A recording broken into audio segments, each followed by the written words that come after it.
आज हम लोग बात करेंगे फर्स्ट वर्ल्ड वार के बारे में। क्या है, कारण क्या है, इम्पैक्ट क्या हुए, वर्ल्ड वाइड क्या इम्पैक्ट पड़ा, इंडिया में क्या इम्पैक्ट पड़ा, कंक्लूजन। चूँकि कोई भी क्वेश्चन होगा वो मोरलेस इन्हीं पॉइंट्स के अराउंड घूमेगा। तो पहला पॉइंट, वर्ल्ड वार फर्स्ट क्या है, इंट्रो में क्या लिखेंगे तो आप ऐसे बोल सकते हैं कि एक वैश्विक परिघटना है जो 1914 से 1918 के बीच हुई, जिसमें जो साम्राज्यवादी शक्तियां हैं उन्होंने एक पॉलिटिकल बोलेंगे अपना सब्जुगेशन, कल्चरल एसिमिलेशन और टेरिटोरियल एक्सपेंशन, इनके जो एम्बिशंस हैं इन्हीं का वो परिणाम होता है। फिर इसे हम वर्ल्ड वार क्यों बोलते हैं?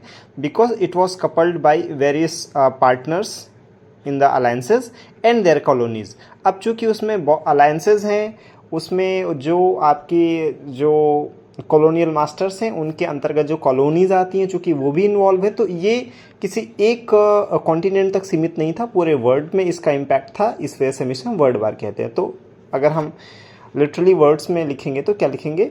So it was a global phenomena that took place between 1914 to 1918 which was the result of the following ambitions like political subjugation, territorial expansion and cultural assimilation.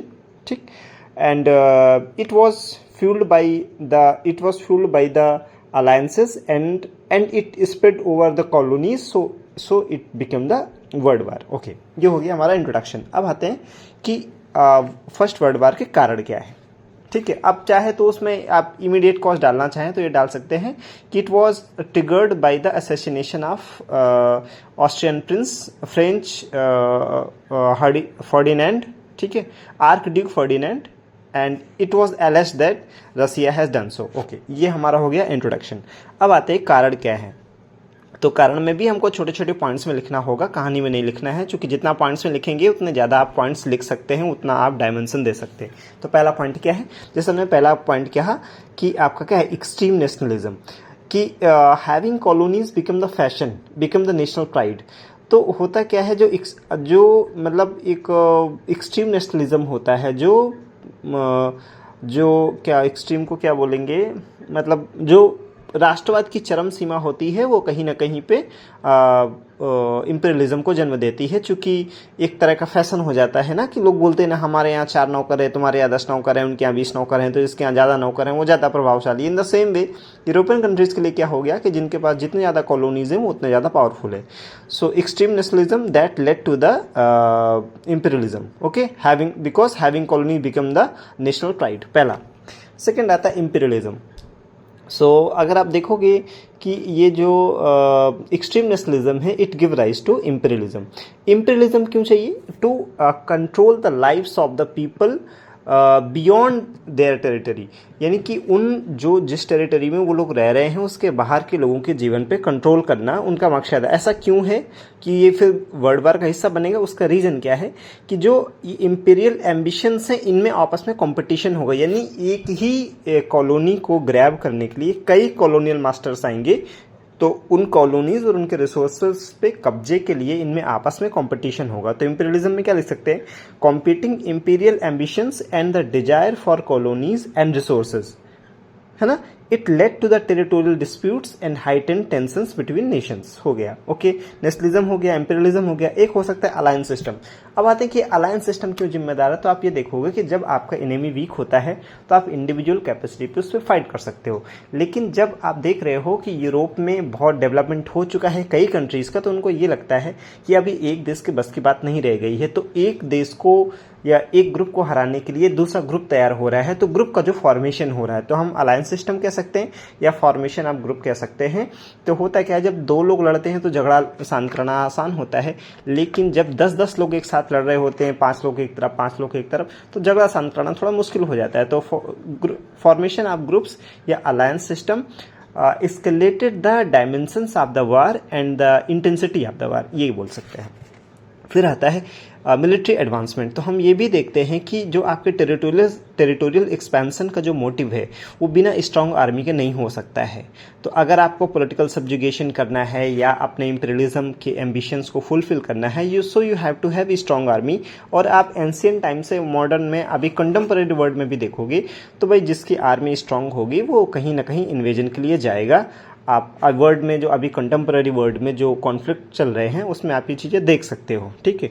इसके अलावा आता है हम कह सकते हैं बाल्कन क्राइसिस, कि यूरोप में बहुत छोटे छोटे देश है ना, वो स्वतंत्र हो रहे हैं, तो जिसके चंगुल से वो छूटेंगे ऑब्वियस सी बात है वो उनको अच्छा नहीं लगेगा, तो वो उनके बीच में झगड़ा होगा। तो बाल्कनाइजेशन ऑफ यूरोप ये कारण है। एक और हम चीज़ देखते हैं कि युद्ध अचानक से नहीं होता है, पहले उसमें कहीं ना कहीं डिप्लोमेसी होती है। तो failure of diplomacy, diplomatic channels failed to stop the beginning of war, जो डिप्लोमेटिक चैनल्स से फेल हो जाते हैं, that led to the war. ये हमारे कारण हो गए, यानी हम कारण में बोल सकते हैं कि नेशनलिज्म है, इंपीरियलिज्म है, ग्रुप फॉर्मेशन है, मिलिट्री एडवांसमेंट बोल सकते हैं, बाल्कनाइजेशन ऑफ यूरोप बोल सकते हैं, and the failure of the diplomacy, ये भी कारण हो सकता है ना। And having colony become the fashion, ये भी हो सकता है ना, नेशनल प्राइड, ठीक। अब आते हैं कि क्या इंपॉर्टेंट डेवलपमेंट्स क्या हुए। तो important developments of the first world war, क्या क्या इंपॉर्टेंट घटनाएं हुई। तो जैसे उसका ट्रिगर पॉइंट क्या होता है, ट्रिगर पॉइंट ये होता है कि ऑस्ट्रिया ये एलिज करता है सर्बिया के ऊपर कि आपने हमारा जो प्रिंस है ना फर्डिनेंड, उसका आपने हत्या कराया है, और सर्बिया को बैक एंड पे सपोर्ट मिल रहा है यूएसएसआर का।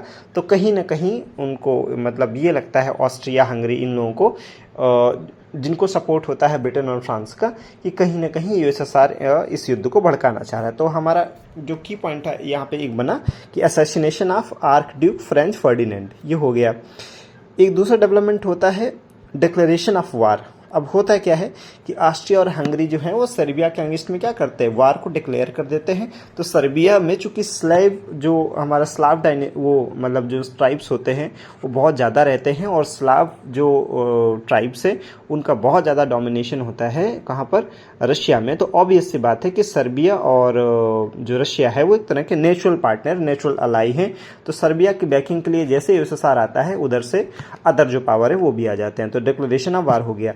फिर आता है western front versus eastern front. तो वेस्टर्न फ्रंट जब हम बोलते हैं तो इसका मतलब है यूके है, फ्रांस है, indirect support of the US. अभी डायरेक्ट सपोर्ट नहीं है। ईस्टर्न फ्रंट की हम लोग जब बात करते हैं तो उसमें कहीं ना कहीं आपका आता है जर्मनी आता है, इटली आता है, टर्की आता है, ये ईस्टर्न फ्रंट होता है। और यहाँ पे खाई खोद के वो एक दूसरे का रास्ता ब्लॉक कर देते हैं, इसको हम लोग ट्रेंच वारफेयर बोलते हैं, जिसमें बहुत सारे लोग मारे जाते हैं। तो eastern front versus western front हो गया।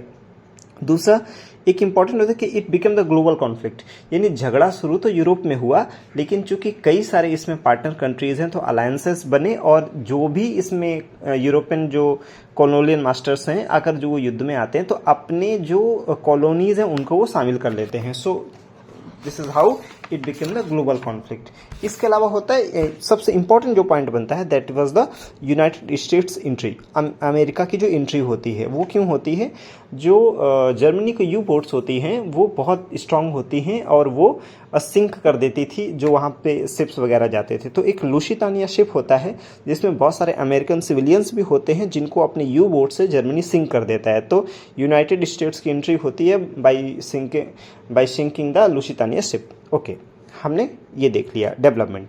अब आते हैं कि इसका इम्पैक्ट क्या हुआ। तो इम्पैक्ट दो तरीके से देख सकते हैं, impact on the whole world and impact on the India. तो इसमें जो पॉइंट होंगे वो कहीं ना कहीं एक दूसरे पे ओवरलैप करेंगे। आप चाहे तो एक ही हेडिंग के अंतर्गत सारे पॉइंट लिख सकते हैं, 10-12 पॉइंट जो बनेंगे, या उसको 5-5, 6-6 पॉइंट में अलग कर सकते हैं। तो मैं पहले करता हूँ पूरे वर्ल्ड पे इसका इम्पैक्ट क्या है। तो पहला तो है कैजुअलिटीज़, कि इसमें करीब 1 करोड़ तो सोल्जर्स की कैजुअलिटीज़ हुई और करीब 75 लाख सिविलियंस की डेथ हुई। सो ये मानव इतिहास में इसके पहले एक साथ इतने लोगों की कैजुअलिटीज़ नहीं हुई थी। तो नंबर ऑफ कैजुअलिटीज़ के आधार पे ये दुनिया की सबसे विभत्स घटना हुई। दूसरा आता है इकोनॉमिक डिवास्टेशन, यानी कि जब युद्ध होता है तो क्रिटिकल इंफ्रास्ट्रक्चर पे अटैक होता है। तो इंफ्रास्ट्रक्चर बिल्ड करने में आप जानते हैं कि जो इंफ्रास्ट्रक्चर डेवलपमेंट होता है कैपिटल इन्वेस्टमेंट है या कैपिटल एक्सपेंडिचर है। वो कैपिटल एक्सपेंडिचर का जो उसका आउटपुट होता है वो लॉन्ग रन में मिलता है। तो क्रिटिकल इंफ्रास्ट्रक्चर को जो डिस्ट्रॉय किया गया, ये भी एक मतलब इम्पैक्ट होता है। फिर आप देखते हैं कि political map of the world change, जैसे बहुत सारे जो एम्पायर्स होते हैं उनका एंड होता है और बहुत सारे न्यू जो कंट्रीज हैं वो इमर्ज होके आते हैं। फॉर इंस्टेंस जो ऑटोमन एम्पायर था वो श्रिंक होके टर्की एक नया देश बन गया। जो आपका ऑस्ट्रिया हंगरी एम्पायर था उसमें ऑस्ट्रिया अलग कंट्री बना, हंगरी अलग कंट्री बना। जैसे आप देखते हैं रशियन एम्पायर, तो रशियन एम्पायर को भी डेंट लगा, ठीक है ना। तो और आप देख रहे हो पोलैंड के रूप में एक नया कंट्री बना। तो political map of the world ये चेंज हुआ, जिसमें हम क्या देखते हैं कि end of empires and emergence of new states या न्यू कंट्रीज। फिर आप देखते हो कि सोशल चेंजेस भी होंगे। सोशल चेंजेस क्यों होते हैं? क्योंकि the male were hired for to fight the battle, so in economic activities it pave the way for the involvement of the women. इससे महिलाओं को, हमारा जो वर्किंग फोर्स है उसमें महिलाओं की भूमिका भी बढ़ती है। हालांकि ऐसा डायरेक्ट इंटेंशन नहीं था, बट ऐसा हो गया। तो कहीं ना कहीं वर्क फोर्स में आप जेंडर जो एम्पावरमेंट है या जेंडर इक्विटी आप देख सकते हो, क्योंकि जो मेल हैं वो युद्ध में लड़ने के लिए जा रहे हैं। फिर आप देखते हो लीग ऑफ नेशन फॉर्म किया गया कि भाई इस तरह का घटना लाइफ वर्ल्ड में दोबारा ना हो, तो लीग ऑफ नेशंस बनाया जाता है, लेकिन वो उतना ही इफेक्टिव था जितना आज का यूएन है। आप समझ सकते हो मैं क्या कह रहा हूँ। फिर आप देखते हो इसमें एक इम्पॉर्टेंट जो डेवलपमेंट होता है कि राइज ऑफ कम्युनिज्म भी होता है। जो कम्युनिस्ट आइडियोलॉजी है, जिसे हम लोग पॉलिटिकल लैंग्वेज में जैसे हम कम्युनिज्म बोलते हैं, उसी को हम लोग इकोनॉमिक लैंग्वेज में सोशलिज्म बोलते हैं। यानी जो कम्युनिज्म और सोशलिज्म की आइडियोलॉजी है वो कहीं ना कहीं मतलब वो ग्रो करती है। और इसका जो सबसे इम्पॉर्टेंट कंट्री होता है वो यूएसएसआर होता है। तो कम्युनिज्म या सोशलिज्म का राइज भी एक इम्पॉर्टेंट इवेंट है, और ये आगे चल के हम देखेंगे सेकेंड वर्ल्ड वॉर का भी कारण बनेगा। ठीक, और जो फाशीवाद और नाजीवाद होता है उसके पीछे भी कहीं ना कहीं fear of rise of communism होता है। फिर आप देखते हो ट्रीटी ऑफ वर्साइल्स 1919 में, ये अपने आप में बहुत ज़्यादा डिसरिस्पेक्टफुल ट्रीटी होती है। तो आपको ये भी देखना है कि जब आप किसी कंट्री को डिफीट करो तो उसको इतना ह्यूमिलिएशन नहीं देना है कि वो अगले युद्ध का वहीं बीज बो दिया जाए। तो treaty of Versailles it was a kind of dictated peace, मतलब ऐसा नहीं था कि बड़े हंसी खुशी से शांति आई थी।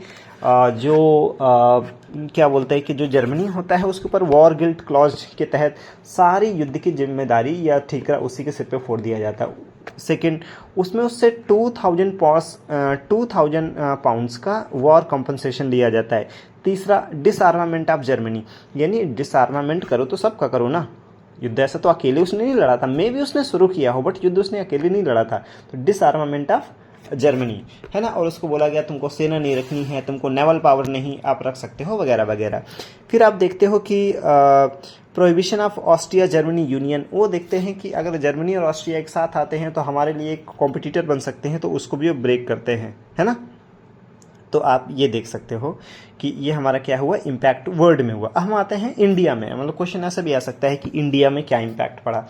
तो बहुत सारे पॉइंट तो सिमिलर होंगे, जैसे इकोनॉमिक इम्पैक्ट होगा। ऑब्वियस सी बात है कि जब इंडिया ब्रिटेन का कॉलोनी होता है तो ब्रिटेन के वॉर एफर्ट को फंड करने के लिए इंडिया से रिसोर्सेज जा रहे हैं, मतलब जो ड्रेन ऑफ इंडियन वेल्थ है वो और ज़्यादा बढ़ गया, ठीक है ना। तो यानी हमारे जो रिसोर्सेज हैं they were fulfilling the interest of the colonial masters, not the interest of the Indians. तो हमारा इकोनॉमिक ड्रेन हो रहा है वेल्थ का। सेकेंड पॉइंट आता है कि वही बात है कि role of women in work force rises because male were hired for to fight the war. जब पुरुष युद्ध में जाने लगे तो महिलाओं को कारबल में उनकी भूमिका बढ़ी। तीसरा बहुत इंपॉर्टेंट है, दैट इज पॉलिटिकल अवेकनिंग, राजनीतिक जागरूकता भी पैदा होती। फिर एग्जाम्पल्स, जहाँ इंडिया वाला लिखेंगे वहाँ एग्जाम्पल जरूर लिखेंगे, एग्जाम्पल कहीं भी लिख सकते हैं, बट इंडिया वाले में आपको एग्जाम्पल में बता दूंगा। जैसे राजनीतिक जागरूकता भी आती है। राजनीतिक जागरूकता का एग्जाम्पल आप देख सकते हो कि फर्स्ट वर्ल्ड वार जो 1914 से 1918 के बीच चला, इसी बीच आप देखोगे 1916 में होम रूल लीग बनता है। अप्रैल 1916 वाला जो है वो तिलक ने बनाया था, और जो सितंबर 1916 वाला है वो एनी बेसेंट ने बनाया है ना। तो आप ये भी देख सकते हो। फिर आप देखते हो कि जो मॉन्टेगू चेम्सफोर्ड रिफॉर्म है, हालांकि उसने हमारे एम्बिशंस को फुलफिल नहीं किया, बट कहीं ना कहीं एक कह सकते हैं कि इंडिया में सेल्फ रूल को कैसे बढ़ावा दिया जाए इसका वो उदाहरण होता है। तो एग्जाम्पल के रूप में लिख सकते हो Montagu Chelmsford reform in which the bicameral legislation provisions was made, है ना। द्विसदनीय विधायिका का प्रावधान किया गया कि इंडियन को ज़्यादा हम लोग लेजिस्लेशन में रोल दे सके। फिर आप देखते हो कहीं ना कहीं राइज ऑफ नेशनलिज्म भी होता है ना, कि बहुत सारे जब इंडिपेंडेंट स्टेट्स या कंट्रीज इमर्ज होके हुआ आते हैं यूरोप में, तो फिर ये एक कहीं ना कहीं हमारे मन में ये विचार आता है कि जब यूरोप में नए देश बन सकते हैं तो हमारे यहाँ भी बन सकते हैं, है ना।